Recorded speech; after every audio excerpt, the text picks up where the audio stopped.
자, 오늘 우리가 함께 읽은 본문 말씀, 특히 신약의 본문 말씀이죠. 마가복음의 말씀은 이 가버나움이라고 하는 곳에서 일어난 한 사건을 우리에게 알려주고 있습니다. 그리고 그 사건은 당시 제자들이 예수님 앞에서 벌였던 한 가지 논쟁을 우리에게 묘사하고 있는데요. 그 논쟁은 다름이 아니라 누가 더 큰 제자인가, 누가 더 큰 사람인가, 누가 더 높은 사람인가 라고 하는 것을 서로 간에 다투고 있는 상황이었다라는 것을 우리에게 말씀해 주고 있습니다. 사실 이 말씀은 전혀 놀라울 만한 이야기는 아니죠. 우리가 살아가는 현실을 바라다 보면 서로 잘나고 서로 많이 갖고 서로 높고 서로 크다라고 하는 것은 아주 일반화되어 있을 만큼 우리 삶에서 여기저기 발견되는 모습이라고 할 수 있기 때문입니다. 그러고 보면 인류의 역사가 끊임없는 경쟁의 역사였고, 또한 그 경쟁을 통해서 끊임없는 분쟁과 갈등이라고 하는 것으로 점철져 있었다라고 하는 것을 생각해 본다면 결코 놀랄 만한 일은 아니라고 할 수 있을 겁니다. 최근에 인터넷에서 또 여러 가지 SNS에서 자주 사용되는 신조어 가운데 하나가 헬조선이라는 말이 있다고 합니다. 들어보셨는지 모르겠어요. 헬이라는 말은 지옥이죠. 조선은 우리 한반도를 두고 이야기하는 겁니다. 그러니까 대한민국에 사는 많은 사람들이 어떻게 생각하냐면 대한민국이 지옥 같다라는 겁니다. 아주 지옥 같다라는 거예요. 살아있는 지옥이 멀리 있는 게 아니라 바로 살아가고 있는 우리 땅, 우리 고국이죠. 우리 조국인 대한민국 땅이 마치 지옥 같은 현실이다라고 이야기를 하는 겁니다. 그도 그럴 것이 10대부터 아이들이 입시 지옥이라고 하지 않습니까? 그래서 전쟁과 같은 경쟁을 통해서 끊임없이 생존 경쟁을 벌여야만 하지요. 20대가 되면 그치는 것이 아닙니다. 취업을 위해서 또 끊임없는 경쟁, 또 지옥과 같은 전쟁을 벌여야 되지요. 30대가 되면 또 결혼을 위해서 끊임없는 경쟁과 또한 그 안에서 지옥과 같은 현실을 맞이해야만 한다는 것이 많은 사람들의 생각이라는 거예요. 그게 어디 젊은이들만의 이야기입니까? 40대, 50대, 60대, 아니 그 70, 80대 지나가면 그냥 그쳐가는 것이 아니라 여전히 세상을 살아가는데 경쟁은 끊임없이 우리를 기다리고 있고, 그러한 경쟁은 마치 우리가 살아가는 현실이 지옥처럼 느껴지게끔 만들 수도 있다는 겁니다. 오죽하면 그런 이야기가 나왔을까요? 그만큼 이 생존을 위해서 벌이는 사람들 간의 경쟁, 그리고 그 경쟁의 결과라고 하는 것은 우리가 살아가는 이 현실을 마치 지옥 또는 전쟁터와 같이 만들어 버렸다 해도 과언이 아니라는 겁니다. 그렇다면 이런 경쟁이라고 하는 것, 그래서 이 경쟁이 만들어낸 지옥같이 아주 힘든 싸움터 같은 이 현실, 우리들의 삶이 왜 생겨났을까요? 왜 예수님의 제자들은 서로 큰 자가 되지 못해서 그렇게 안달부절하고 있었을까요? 그 말을 우리가 분명하게 이야기하려면 이 경쟁이라고 하는 말 뜻을 이해하면요, 좀 이해하기가 쉽습니다.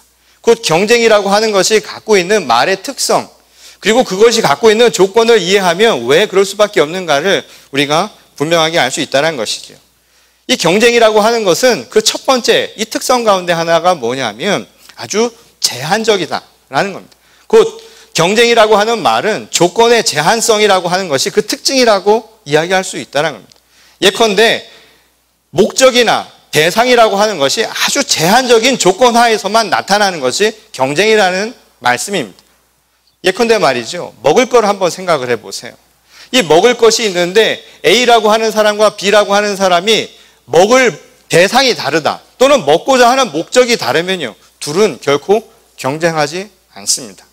우리가 경쟁하는 이유는 똑같은 대상, 똑같은 목적을 함께 하고 있기 때문에 서로 간에 경쟁하는 모습들을 보여주게 된다는 것이죠. 제가 어렸을 때 당시만 해도 이 소고기를 먹기가 어려우니까 가끔씩 무슨 때만 되면 저희 아버지가 돼지고기를 사갖고 오셨어요. 근데 돼지고기를 사갖고 오셔서 고기를 먹으면 꼭 아버지는 비계를 드시는 거예요. 그래서 무슨 생각을 했냐면 우리 아버지는 비계를 좋아하시는구나, 그런 생각을 한 일이 있었습니다. 그래서 비계는 항상 아버지 몫이다 그런 생각을 했지요. 그런데 말이죠. 꼭 아버지가 비계를 좋아하셨을까요? 그래서 돼지고기를 놓고 자식들과 경쟁을 벌이지 않았을까요? 이제 저희 아이들이 다 커가지고 요즘에는 피자 한 판 조그만 거 시키면 좀 모질라요. 그러면 제가 아무래도 통이 크니까 아쉬운 채로 뭘 먹냐면 그 뒤에 빵 뒤에 꼬다리 아시죠? 그거를 남겨놓으면 애들이 꼭 앞에 있는 뭐 올려놓은 거는 다 먹고 그 뒤 빵 꼬다리를 남겨놓습니다. 그러면 그거를 제가 하나 둘씩 먹기 시작을 했더니 그 뒤부터는 애들이 아예 피자가 오면 그 뒤에 꼬다리는 저에게 주더라고요. 그러면서 하는 얘기가 뭐냐면 아빠는 이걸 좋아한다는 겁니다. 제가 속으로 생각했습니다. 나도 치즈 크러스트 좋아한다. 그런데 왜 그랬을까요? 자식들에 대한 마음이 있으니까, 그 사랑하는 마음이 있으니까 그걸 준 겁니다. 같은 목적, 때로는 제한적이라고 해도 사람들이 꼭 경쟁을 하지만은 않는다는, 때로는 그것이 달리 생각해보면 사랑의 조건일 수도 있는데 결코 인간은 자기 스스로 이익과 또한 자기 탐욕을 위해서 결코 자기 것을 놓으려 하지 않는다는 겁니다. 그 결과로 끊임없이 경쟁이라고 하는 것을 벌이게 된다는 것이죠. 예컨대 100m를 달리는 사람과 마라톤을 하는 사람, 서로 간의 목적이 다르기 때문에 경쟁할 필요성을 느끼지 않는다는 겁니다. 그러니 어떤 의미에서 본다면 목적과 대상만 달라도 우리는 얼마든지 협력하며 살아갈 수 있다는 것이죠. 예컨대 무역이라는 게 그렇지 않습니까? 경제적으로 비교 우위라고 하는 것, 어떤 사람이 더 많은 것을, 더 나은 것을 가질 수 있다면 서로 간에 협력할 수 있는 길이 생겨날 수도 있게 된다는 것이죠. 그런데 희한하게 우리들이 살아가는 현실은요, 그런 제한적인 조건 속에서 협력보다는 서로 간에 경쟁하는 길을 택하는 경향이 많다는 겁니다. 그 이유는 다름이 아니라 우리가 살아가는 삶의 목적, 대상이라는 게 아주 극히 제한적이기 때문이라는 것이죠. 달리 얘기하자면 우리들이 살아가고 있는 현실 속에서요, 삶의 목적이 어떻다라는 겁니까? 너무 획일화된 거예요. 너무 일정하기 때문에 우리들이 꿈을 꾸기보다는 주어진 현실 속에서 다른 사람과 경쟁하며 살려는 현실적인 모습을 보여줄 수밖에 없다라는 겁니다. 이 두 번째, 이 경쟁이라고 하는 것이 갖는 또 다른 특징은 바로 상대성이라고 하는 것에서 찾을 수 있습니다. 이 경쟁은 조건의 상대성 속에서 나타나는 현상 가운데 하나라는 것이죠. 다른 말로 이야기하자면 상대적이라는 겁니다. 다른 사람과의 비교를 통해서 나타나게 된다는 것이죠. 경쟁을 하는 이유는 다른 사람보다 더 많은 것을, 더 높은 것을, 또는 더 좋은 것을 얻기 위해서 행하는 경우가 많다라는 것입니다. 그래서 사람들이 살아가면서 희한한 것이 내가 왜 사는가라고 이야기했을 때 내가 좋은 것, 내가 기쁜 것, 내가 행복한 것을 누리며 산다고 하지만 실제로 자기 스스로 좋은지 또는 내가 행복한지, 내가 정말 즐거운지를 사람들은 잘 모른다는 겁니다. 대개 어떻게 하느냐 하면 다른 사람보다 더 많이 가졌던 것을 가지고 내가 가진 것을 알 수 있고, 내가 다른 사람보다 더 높은 위치에 있을 때 내가 어디에 있는가를 아는 경향들이 더 많다라는 것이죠. 이 예컨대 말이죠. 우리가 입시 전쟁이라고 이야기를 하지만 취업이나 또는 진학을 위해서 벌이는 시험들 있지 않습니까? 여러분, 시험이라고 하는 것도 궁극적으로 무엇일까요? 더 높은 또는 더 많은 것, 더 좋은 성과를 얻는 사람을 변별하기 위해서, 분별하기 위해서 시험이라고 하는 것을 만들지 않았습니까? 근데 말이죠, 이것이 잃어버린 게 뭘까요? 예컨대 매년 이 한국에서는 입시와 관련된 시험에 대한 제도들을 계속 바꿔온다 이 말입니다. 근데 시험을 아무리 바꿔도 결과는 똑같습니다. 왜냐하면 궁극적인 것이 바뀌지 않았기 때문이죠. 여러분, 시험이 잘못된 게 한 번이라도 있습니까? 시험은 아무 잘못이 없습니다. 입시 제도가 문제였던 적은 한 번도 없다 이 말인 거죠. 그럼 뭐가 문제였는가? 바로 경쟁인 거죠. 사람들 속에 더 높은 것, 더 나은 것을 가지려고 하는 그 마음들, 그 상대적인 그 사람들의 마음들이 바로 모든 문제의 원인이라고 해도 과언이 아니라는 겁니다. 그러니까 결과적으로 공부라고 하는 것이 무엇입니까? 여러분, 시험을 통해서 공부는 우리가 세상을 살기 위해 필요한 것들을 얻게 하고, 또한 한 사람이 인성이 제대로 채워지고, 또한 교양이 충만해질 수 있도록 가르치는 것이 바로 교육의 목적입니다. 근데 시험은 그 교육의 목적과는 상관이 없죠. 변별력만을 갖게 만든다, 이 말인 겁니다. 상대적으로 더 높은 사람, 더 좋은 사람들을 가리는 도구 이상의 의미를 갖지 않는다는 것이죠. 그러니 그것은 한 사람의 인성이나 그 사람의 능력이나 그 사람의 됨됨이를 절대적으로 이야기해 줄 수 있는 게 결코 될 수 없다는 겁니다. 그런 의미에서요, 오늘 청년들, 오늘 시대의 젊은이들에게 너도 성공할 수 있다는 게 위로의 이야기가 사실은 아닙니다.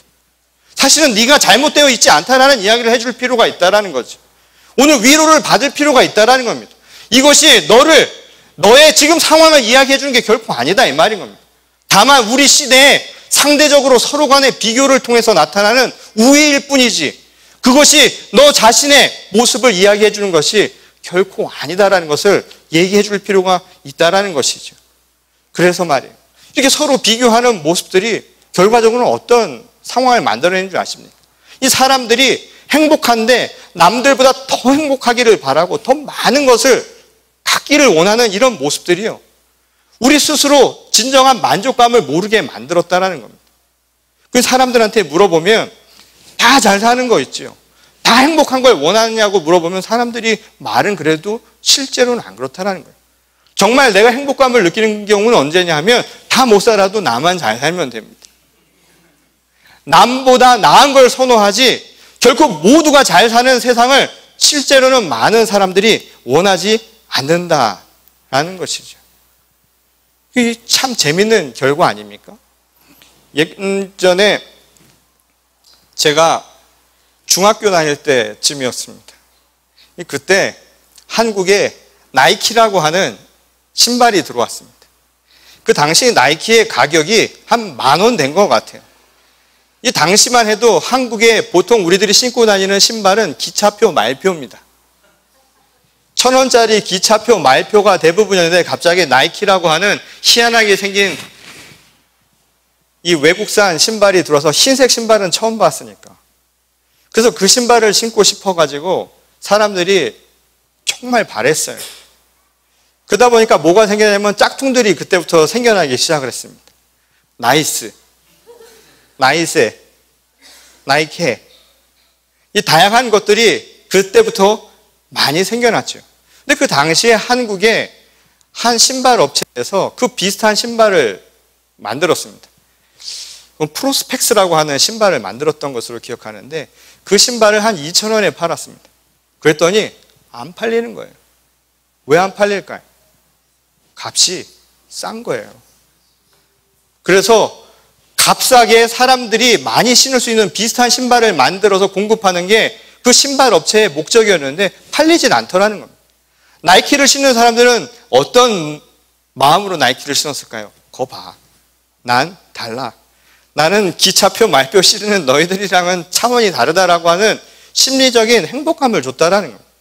그래서 그 프로스펙스라고 하는 그 신발이요, 어느 날 10,000원으로 올렸습니다. 나이키와 똑같은. 그 이후로 어떤 결과가 벌어졌는지 아십니까?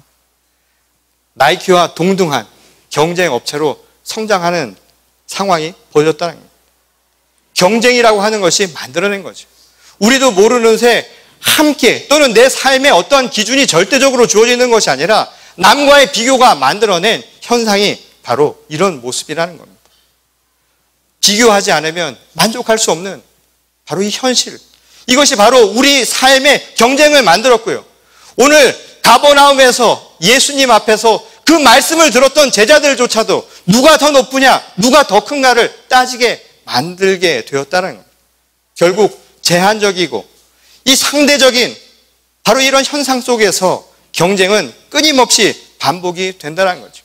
물론 선한 목적과 의도를 가지고 경쟁을 벌이는 경우도 있습니다. 그런데 그것 역시도 목적이 자체가 경쟁이 돼버린다면 결코 그것은 선한 목적과 의도를 가진 경쟁이라고 보기 어려울 겁니다. 예컨대 말이죠, 여러분, 사랑을 하는 것을 가지고 경쟁하는 사람 보셨습니까? 내 사랑이 더 정말 은은하고 더 그윽하고 더 겸손한 사랑이라고 자랑하면서 그걸 가지고 남과 경쟁하는 사람 보셨습니까? 가족의 화목을 다른 가족과 비교하면서 서로 간에 더 화목하기 위해서 경쟁을 벌이는 사람들 보셨습니까? 되게 그런 사람들은요, 사랑을 하는 사람들, 가정의 화목을 이야기하는 사람들은 그 자체가 목적입니다. 비교가 목적이 아니라, 그래서 남보다 더 나은 게 중요한 것이 아니라 내가 만족스러울 만큼 사랑하고 서로를 화목하게 하는 것, 그 자체가 목적이 될 수밖에 없다라는 것이죠. 그럼에도 불구하고 오늘 우리들이 살아가는 이 현실은 끊임없이 이 경쟁적인 모습들을 여기저기서 보여주게 된다는 겁니다. 다시 말해서요, 경쟁 자체가 우리 삶의 아주 중요한 기준이 되어버렸다는 것이죠. 그 말은 거꾸로 무엇을 이야기할까요? 다시 말해서 상대적이고 제한적인 것, 이것이 우리 삶의 기준이 되었다는 것은 우리도 모르게 무한하고 절대적인 기준을 잃고 살고 있다는 것을 우리에게 역설적으로 말해주고 있다는 겁니다. 그런 의미에서 이 사도 바울의 이야기는 우리의 이 현실을 아주 명확하게 짚는 말씀이라고 이야기할 수 있다는 겁니다. 이 로마서 12장 2절에 보면 사도 바울이 이런 이야기를 하죠. 여러분, 이 세대의 풍조를 좇지 마십시오. 그거를 본받지 말라고 이야기합니다. 무슨 이야기입니까? 제한적이고 상대적인 이 경쟁이라고 하는 것을 이 세대가 따라가는 그 모습을 여러분 삶의 기준으로 삼지 말라 이야기입니다. 오히려 우리가 따라야 할 것은 무엇입니까? 그것이 아니라 바로 하나님의 선하시고 완전하신 뜻이 무엇인지를 여러분 분별해야 합니다. 그 말은 무한하고 절대적인 하나님의 뜻이, 곧 하나님의 그 말씀이 우리 삶의 기준이 되어야 한다는 것을 분명하게 가르쳐주고 있는 것이죠. 오늘 우리가 함께 읽은 이 본문의 말씀은 그런 의미에서 예수님이 우리가 살아야 할, 우리가 본을 받아야 할, 우리들이 눈을 두고 살아야 할 우리 삶의 모습이 어떤가 하는 것을 분명하게 이야기해주고 있다는 겁니다. 상대적이고 제한적인 현실 속에서 서로 간에 경쟁하면서 살아가는 것이 아니라 무한하신 하나님의 그 사랑 속에서, 절대적인 하나님의 기준 속에서 그 삶에 만족하며 삶의 기준을 삼고 하나님과 동행하는 삶을 사는 우리들이 되어야 한다라고 말씀하고 있다는 겁니다. 여러분, 창조주 하나님 앞에서 우리들의 작고 큼이 무슨 의미가 있겠습니까? 사람의 눈도 그렇습니다. 여러분, 100m만 떨어져 있어도 저 사람이 잘생겼는지 못생겼는지 못 알아봅니다. 높으신 하나님의 눈으로 보면, 절대적인 하나님의 눈으로 보면 우리들의 잘나고 못나고 우리들이 가진 것, 못 가진 것, 그것이 큰 문제가 되지 않는다는 겁니다. 무엇보다 우리들의 허물조차도요, 예수 그리스도께서 이 땅 위에서 우리의 허물을 용서하신 까닭이 무엇입니까? 우리들은 서로 간의 허물이 누가 더 크고 누가 작은가를 가지고 서로를 잴지 모르지만 예수 그리스도께서는 모두를 사랑하신 건 아닙니까?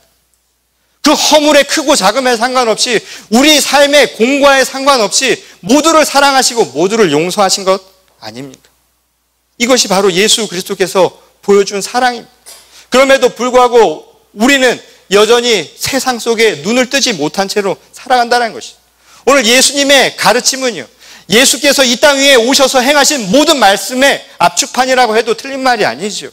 우리들이 살아가야 할 모습이요, 결국 예수님이 이 땅 가운데 오셔서 보여주신 새로운 눈, 새로운 귀의 모습은 다른 것이 아닙니다.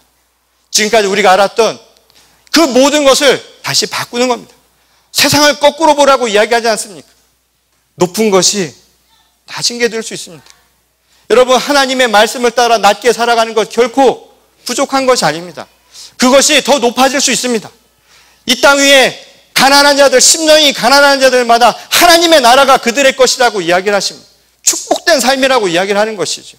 살기 위해서 내가 바둥바둥거리며 죽음의 길인지도 모르고 가는 것이 아니라 내가 오히려 죽을 때 비로소 생명의 길을 갈 수 있다는 것이 예수님의 말씀 아닙니까?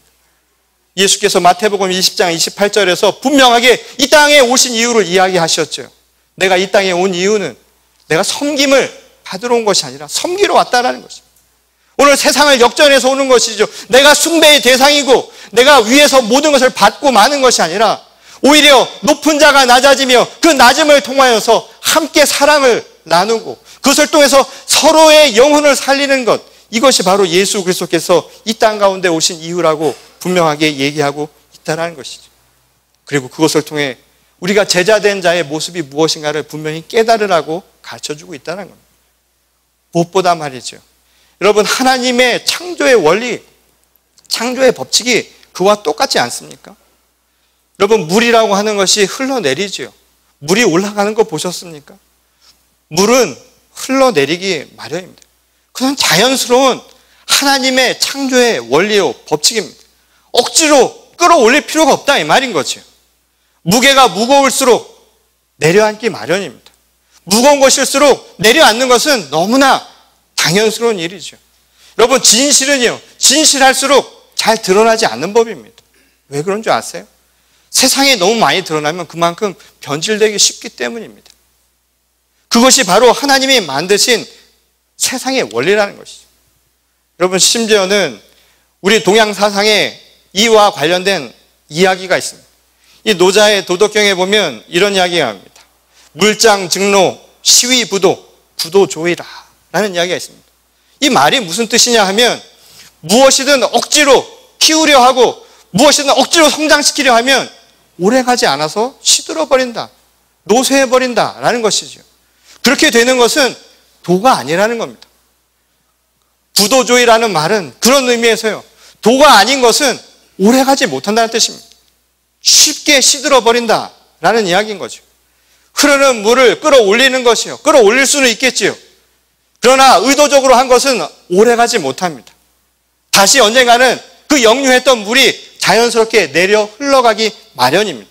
여러분, 무거운 물건을 위에다 올려놓으면요, 잠시는 버틸지 모르지만 궁극에는 내려앉게 될 겁니다.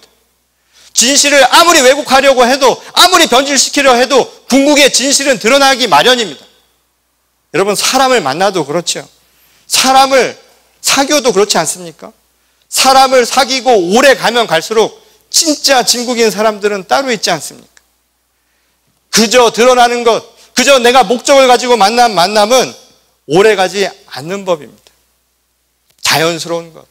하나님의 말씀, 하나님의 원리는 모든 것이 자연스럽다, 이 말씀인 것이죠. 오늘 예수께서도 이를 통해 어린아이와 같은 자들이라고 표현을 하시는데요. 우리말에 이런 말이 있습니다. 어린이들을 이렇게 부르죠. 천진난만하다. 들어보셨어요? 어렸을 때 이런 소리 못 들어보셨어요? 너무 조숙하셨군요. 그 부도조입니다. 천진난만하다라는 말이 있죠. 이 천진난만하다라는 말은 한자로 되어 있는 말입니다. 천진이라고 하는 것은 하늘천의 참진자입니다.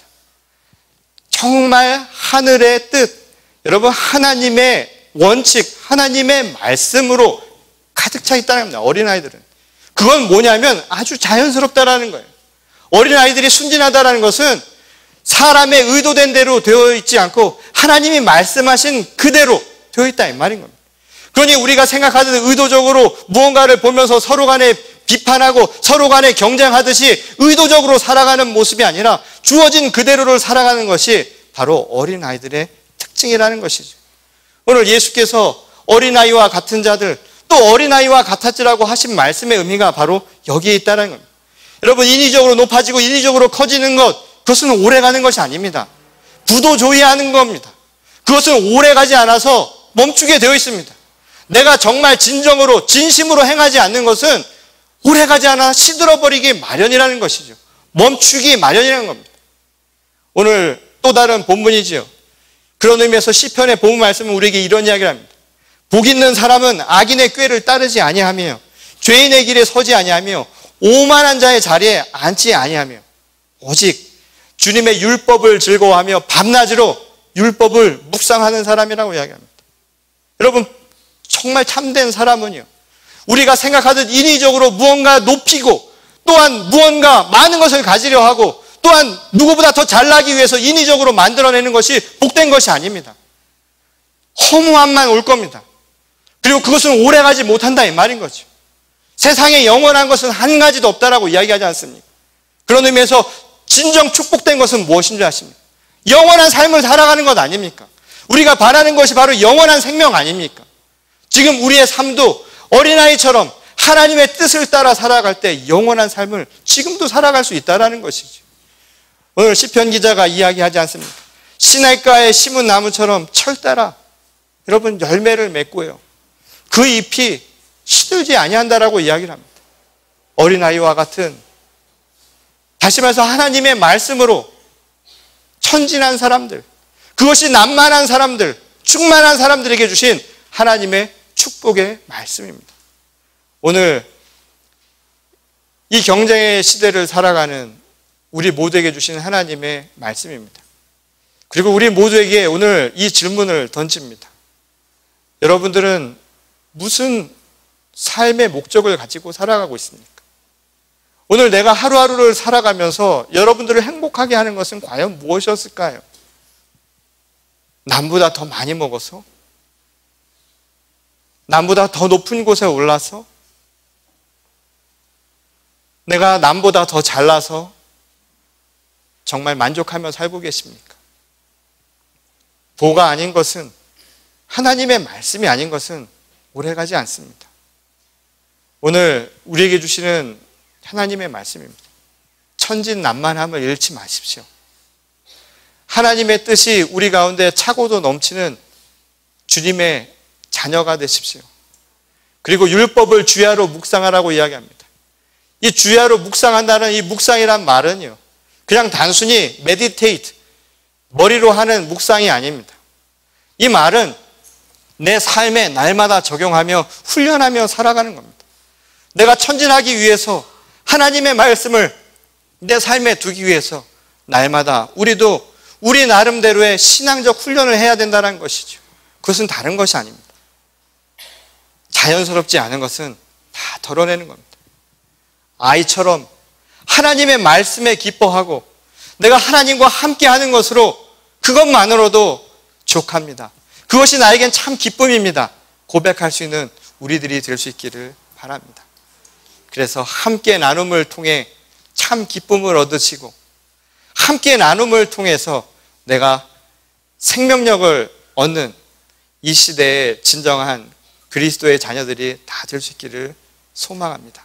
그리고 그것을 가지고 세상 속에서 이 경쟁으로 점철되어 있는 이 치열한 삶의 싸움터에서 승리하는 자가 아니라 오히려 하나님의 말씀으로 끝까지 남아 진정한 승리자가 될 수 있기를 주님의 이름으로 간절히 축원합니다.